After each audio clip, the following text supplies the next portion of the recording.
and welcome back to this segment of the Branding Storm of WeVent Network. I'm Andy Greenberg, and with me is Joe Moore.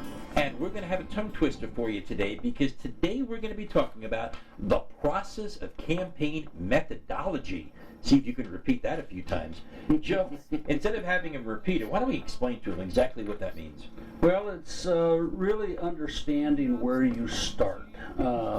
You begin everything by laying it out, by establishing what your goals and objectives are going to be with the campaign.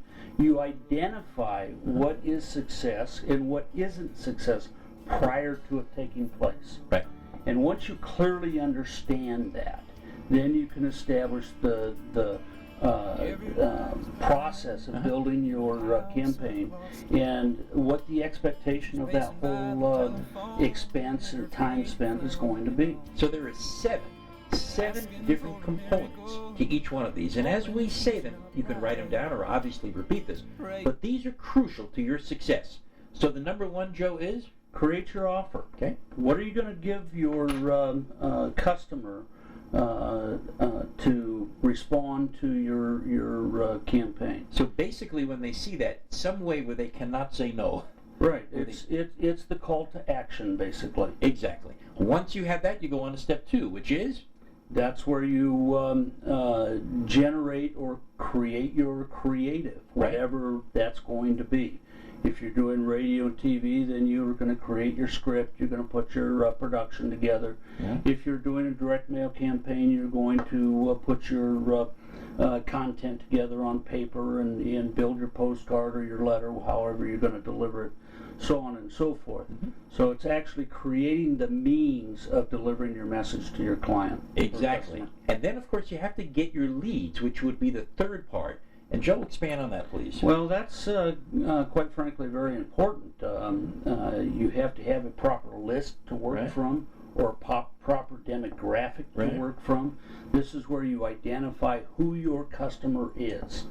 And if you understand that your customer is largely 25 to 45, largely female, largely in a household income of X, 2.3 kids, so on and so forth, that demographic is something that you want to go to a credible list broker. Lists are not created equal. However, if you don't have a good list, your entire campaign can go bad. And before we go to the last one for this segment, let's review the first three. It's create your offer, make your creative, get your leads, and the next one is sending your message. And that means selecting whether it's going to be broadcast, whether it's going to be emailed, if it's going to be direct mail. How are you going to send your message to hit that target audience that Joe talked about before and is also within your budget? Correct. And then the most important aspect of a campaign is collecting the results. You want to understand why people didn't respond for one reason or another, and you want to understand those that did respond.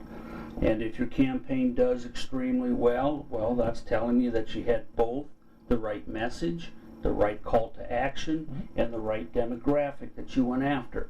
If it doesn't respond well, then you got to look at your creative piece, your message. Was the call to action enough to make it happen? And then again, was the demographic correct? So the bottom line is, Andy, you want to make sure that you do your analysis after the campaign. And as a call to action between now and the next segment, start doing this. Start creating your offer, then go ahead and make your creative, then go ahead and get your leads, send your message. And if you don't send your message between now and then, that's okay. But let's really focus until we meet again on the next segment on those first three. And then we'll continue with the balance and show you exactly what to do with it.